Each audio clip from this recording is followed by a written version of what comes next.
Bonjour à tous et à toutes. Aujourd'hui, on va parler d'agriculture. On va parler de nos agriculteurs qui nous nourrissent depuis des décennies, mais qui font face, évidemment, à des vents de face, c'est le cas de le dire, très important. L'agriculture en France, c'est 3,5% du PIB. Avec l'industrie agroalimentaire, c'est plus de 1,5 million d'emplois. Et puis on a un modèle, évidemment, assez unique au monde, de qualité, qui fait que les exploitations restent pour l'essentiel familiales, et que leurs modes de production sont en ligne avec les valeurs qu'on souhaite diffuser, qu'on souhaite relancer, une nourriture de qualité saine et durable. Les vents de face, ils sont nombreux. En 40 ans, le nombre d'exploitations agricoles en France a été divisé par 4.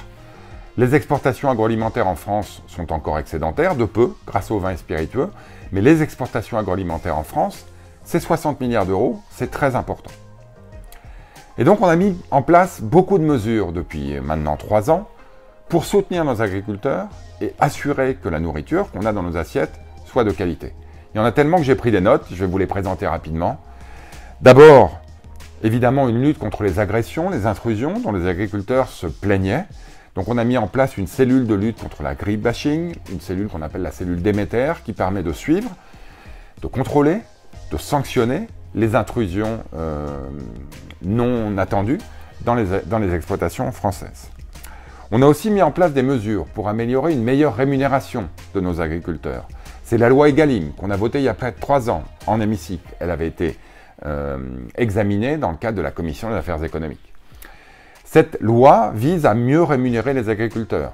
Et donc à partir de ce qu'on appelle les coûts de production, de manière à ce que les prix que vous payez quand vous achetez des produits agricoles reflètent l'ensemble de la chaîne de valeur et permettent de rémunérer correctement nos agriculteurs. On avait aussi développé l'agriculture bio, on avait développé la rémunération, on avait développé les menus végétariens comme une expérimentation dans les cantines et aussi une meilleure qualité dans la restauration collective.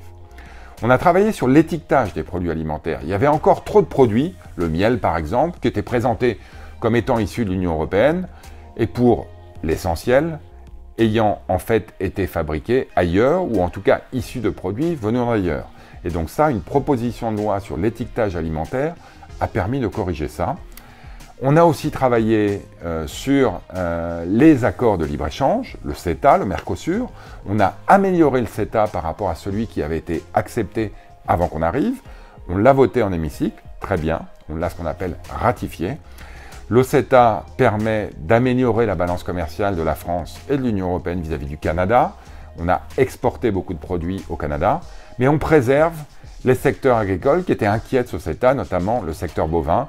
On a importé très peu de bœuf canadien en France, puisque évidemment, il ne correspond pas aux normes de qualité auxquelles vous êtes habitués en France et en Europe.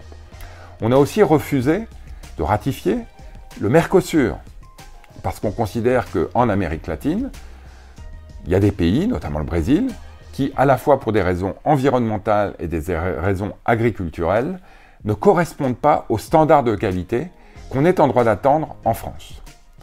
On a aussi travaillé sur le foncier agricole. Un des défis majeurs, c'est la concentration des terres. Au fur et à mesure que les agriculteurs prennent leur retraite, on a aujourd'hui des dizaines de milliers d'agriculteurs qui ont plus de 55 ans et qui vont prendre leur retraite dans les 10 ans qui viennent. Et donc on souhaite limiter la concentration.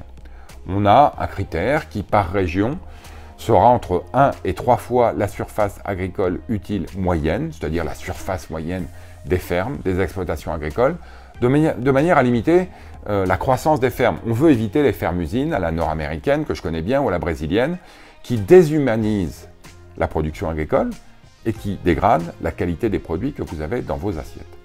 Ensuite, très bientôt, donc la proposition de loi de mon collègue Jean-Bernard Sempastou, député des Hautes-Pyrénées, elle va être discutée cette semaine en hémicycle. Puis dans la foulée, on va continuer avec une proposition de loi de mon collègue Grégory Besson-Moreau, député de l'Aube, pour compléter Egalim. Faire en sorte qu'on observe les prix et les coûts de manière plus forte, qu'on s'assure que la concurrence, parfois excessive, notamment au niveau de la distribution, ne détruise pas la chaîne de valeur. Et donc ça, c'est rendez-vous en juin en hémicycle. Puis enfin, 2021, c'est l'année de la négociation de la nouvelle PAC, la politique agricole commune, qui sera mise en œuvre dans l'Union européenne à partir de 2023.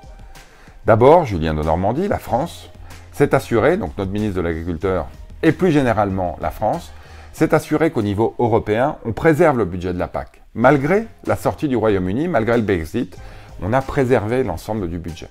Et puis surtout, on a fait beaucoup d'efforts pour renforcer les cultures maraîchères, les cultures bio, de manière là encore à améliorer le revenu des agriculteurs, mais aussi s'assurer que la nourriture qui est dans les assiettes des Européens et des Européennes soit d'extrême qualité. Vous voyez, on n'a pas chômé, on continue, on souhaite que l'agriculture française reste un des joyaux de l'économie française, mais aussi et surtout que notre nourriture soit de qualité, que les agriculteurs soient bien rémunérés.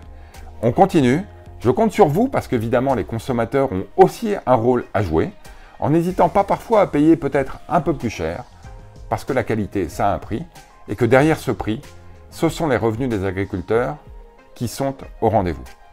Voilà, je vous laisse, bonne semaine et à très bientôt.